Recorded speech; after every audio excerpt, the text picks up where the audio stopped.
It's 5 a.m. and I'm actually outside for once. What's going on? Well, a bit of insomnia is good for you, right? Nah, it's really not. I suffer from it from time to time.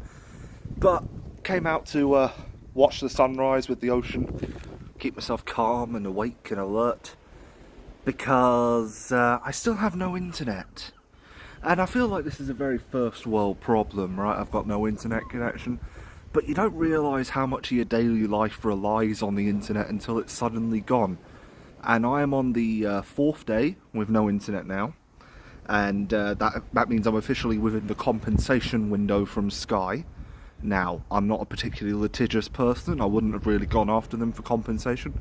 But it's an automatic system, which means at least I'm being compensated for the lack of service now. But it's £9 and something per working day. Doesn't include weekends.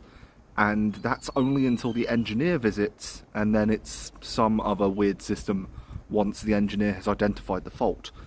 The engineer isn't coming until this time next week, so I'm going to be getting at least 50 quid from them in compensation, assuming they don't lie about how the compensation system works.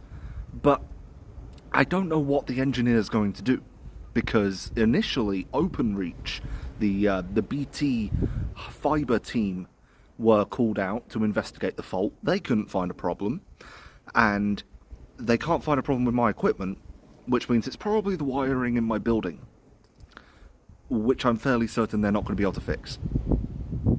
So that's lovely. In other news, though, I am horrifically over budget this month, so I'm actually really keen to get some of that money from Sky, because I kind of need it, especially since now that I am effectively living off of my phone's data plan, I've used it all up and I've had to increase my contract so I have more data, because I'm with O2. I was forced over to O2 because originally I was a Virgin Media customer. Prices were cheaper for unlimited data plans than O2, but then they swapped us over to O2 and now everything's stupidly overpriced. But I'm with O2, and there are three problems with that. The first is that I was on a 30 gigabyte per month data plan, which for normal day-to-day phone use is more than enough. Now I'm on 150 and I've already used 70 gigs of that in 4 days.